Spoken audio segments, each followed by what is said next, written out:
여러분은 포카라는 말을 알고 계시나요? 이는 포토카드의 줄임말로 우리나라에서는 팬들이 좋아하는 가수, 배우 혹은 운동선수의 사진이 박힌 카드를 뜻하지만 일반 카드에 사진과 사인, 넘버링 정도가 있는 기념품 같은 것이죠. 하지만 이게 가진 영향력이 굉장한 수준입니다. 특히 아이돌 포토카드의 경우에는 하나의 현상처럼 보일 정도인데요.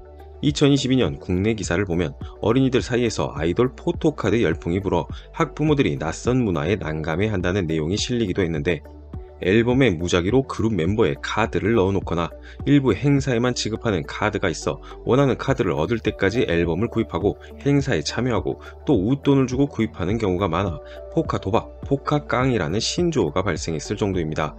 최근 많은 논란 속에서 마무리된 잼버리의 마지막 행사로 K-팝 공연이 펼쳐졌을 때도 BTS의 소속사 하이브가 콘서트에 참여한 대원들에게 포토카드 세트 43,000개, 한화 약 8억 원 상당을 무상 제공하기도 했죠. 해당 제품은 하이브 레이블즈 아티스트의 음악과 활동을 체험할 수 있는 장소인 하이브 인사이트에서 판매되는 공식 상품으로 가장 인기 있는 상품 중 하나였다고 합니다.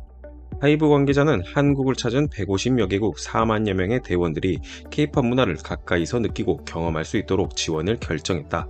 이번 공연이 한국에 대한 특별하고 소중한 추억을 쌓는 계기가 되길 바란다 고 말했는데, 실제 카드를 제공받은 대원들이 SNS를 통해 만족감을 드러내기도 했고, 공연 전부터 한 온라인 중고장터에서 해당 제품이 기존가보다 비싼 가격에 올라와 논란이 되기도 했으며, 심지어 팬들 사이에서는 무분별한 카드 지급이 카드의 가치를 떨어뜨린다는 말까지 나오며 온라인상에서 화제가 되기도 했죠.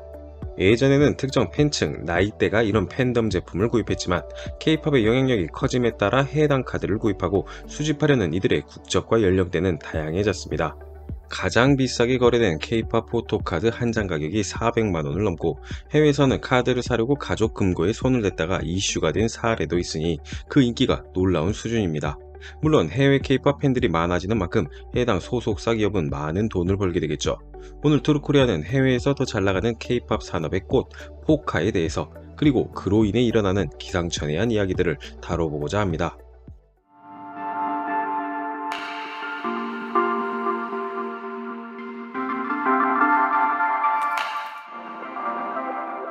국내 최대 엔트사인 하이브의 지난 반기 해외 매출은 한국을 제외한 아시아에서 30.7%, 북미가 27.8%를 차지할 정도로 다양한 지역에서 두루 매출을 일으켰습니다.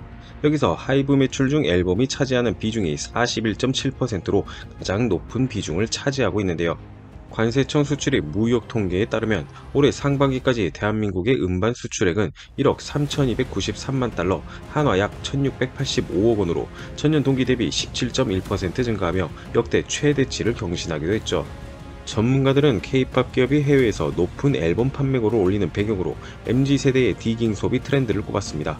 디깅 소비란 음반, 음원 등을 듣는 1차원적인 소비를 넘어 좋아하는 것들을 소장하고 커뮤니티에 공유하며 더 깊이 콘텐츠 세계관에 몰입하는 문화를 가리키는데, 음악을 온라인에서 듣는 소비 형태가 대중화되었는데도 실물 음반 판매가 줄어들지 않고 오히려 늘어나는 것도 이런 영향 때문이라는 거죠. 여기서 앨범 판매량에 가장 큰 영향을 미치는 것은 CD와 함께 포함된 앨범의 구성품인 포토카드입니다.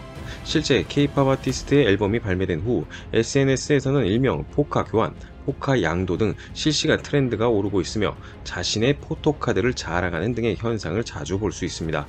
또한 앨범 판매와 함께 이루어지는 팝업 스토어에서도 기존에 공개되지 않았던 새로운 종류의 포토카드, 일명 미공개 포카를 내세우며 팬들의 소비 심리를 자극하고 있죠.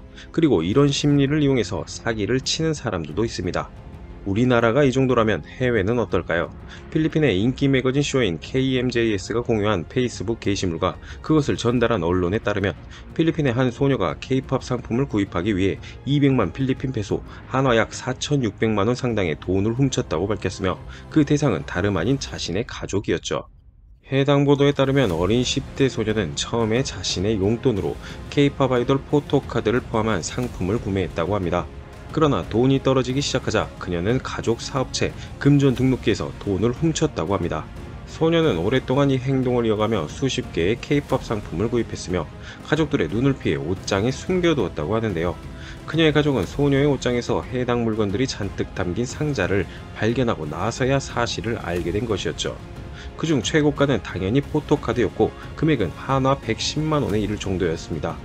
이 충격적인 사건을 다룬 소셜미디어 게시물은 밤새 입소문을 타며 24시간도 안 되어 9만 건이 넘는 반응과 7만 1000건의 공유를 기록하기도 했습니다. 해당 기사를 이용한 비즈니스 미러라는 언론에서는 고가의 K-팝 포토카드를 공개적으로 소지하고 있는 이들을 대상으로 절도, 협박, 부적절한 발언 등의 제보가 있다며 K-팝 관련 상품들이 왜 비싸고 사람들이 왜 사고 싶어 하는지를 다루기도 했습니다. 사실 그녀가 가지고 있는 포토카드는 비싼 건 맞지만 최고가는 아닙니다. 작년 BTS의 멤버 전국 사진이 그려진 포토카드는 한 장에 3,213달러, 우리 돈 420만원이 넘는 금액으로 거래가 되기도 했습니다. 물론 공식적으로는 그렇습니다. 또한 올해 새 앨범으로 전국에 출연한 방송을 통해 특별하게 발급한 포토카드의 경우 해당 방송에 참여한 사람만 받을 수 있었는데, 이 카드는 방송 직후 곧장 1,689달러, 하나 약 220만원에 중고거래되었습니다. SNS상에서 소식을 들은 팬들은 같은 포토카드가 5,000달러에 팔리는 것을 봤다고 언급하기도 했고, 갖고 싶은 마음은 이해하지만 가격이 너무하다거나, 일부에서는 포토카드를 선물로 줬는데 파는 게 무례하다거나, 그 가격이면 한국까지 왕복할 수 있는 금액이라며 웃지 못할 이야기도 올라왔습니다. 또 미국 멤피스의 한 틱톡 유저이자 바텐더인 여성은 휴대폰을 도둑 맞았다가 해당 이야기를 SNS에 업로드하면서 휴대폰이 아닌 휴대폰 뒤에 있는 BTS의 포토카드를 누가 훔쳐갔다며 휴대폰이 아닌 카드를 찾는 듯한 모습을 보였다가 화제가 되기도 했죠. 이런 사건이 있다 보니 해외에서도 해당 소비에 대한 논란이나 다양한 의견을 쉽게 찾아볼 수 있습니다. 이들이 이렇게까지 카드를 수집하는 이유는 당연히 팬심도 있지만 다른 의미로 투자라는 개념이 존재하기도 합니다. 실제 K-팝 포토카드만 거래하는 포카마켓이라는 국내 업체가 따로 있을 정도이며 매달 전 세계 50만 명 이상의 K-팝 팬들이 사용, 등록된 카드만 100만 개가 넘는다고 합니다. 최근 소개해드린 K-코넬A 2023에도 참여한 해당 마켓 사용자의 50%는 북미, 20%는 유럽, 10%는 남미 출신이며, 포카마켓 관계자는 포카마켓은 모든 포토카드의 정품 여부를 철저히 확인해 100% 정품만을 제공한다고 말하며 카드가 어떤 가치를 지니는지 간접적으로 알려주고 있습니다. 아이돌 가수가 그려진 이 카드는 결국 수집가들이 좋아하는 와인, 예술품, 명품과 다를 게 없다는 것입니다. 즉, 잘 사두면 결국 나중에 돈이 된다는 뜻이죠. 다양한 연예 소식을 다루는 매체 코스모폴리탄은 이런 포카 문화에 대해 상세한 기사를 적기도 했는데요. 해당 매체에서 포카 문화의 수집가들이 열광하는 이유를 묻자, 수집가들은 현재 퍼지고 있는 K-팝 문화 속에서 자랑할 수 있는 권리와 자신이 특별하다고 느낀다는 소감, 포토카드가 자신의 정체성의 일부가 되는 느낌이라는 말을 하기도 했습니다. 결국 포토카드는 좋든 싫든 아이돌 팬덤 문화로 자리 잡은 상태이며, 영어로 검색만 해봐도 여러 국가에서 다양한 정보, 판매처, 포토카드 홀더와 같은 부가 상품까지 다양하게 보이며 그 인기를 알 수 있을 정도죠. 물론 이 영상을 보고 인기 현상보다 우려에 초점을 두시는 분도 계실 겁니다. 저 역시도 해당 영상을 마냥 자랑스럽게 생각하자며 만든 것은 아닙니다.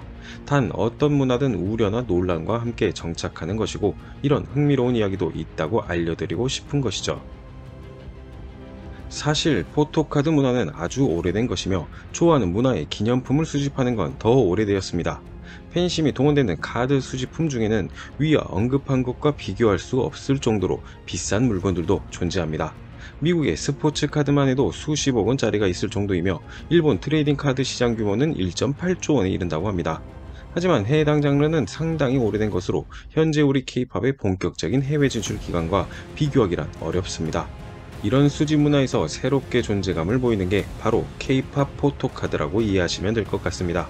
어쩌면 한 10년 후쯤 혹은 20년 후쯤에는 집 한 채 값 혹은 그 이상의 K-팝 카드를 볼 수 있을지도 모르죠. 물론 어린 학생들의 과소비에 대한 우려는 존재하지만 저는 이 역시 K-팝 문화의 성장 과정이라고 보고 싶습니다. 영상을 시청해주셔서 감사합니다. 구독과 좋아요는 영상을 만드는 데 큰 힘이 됩니다.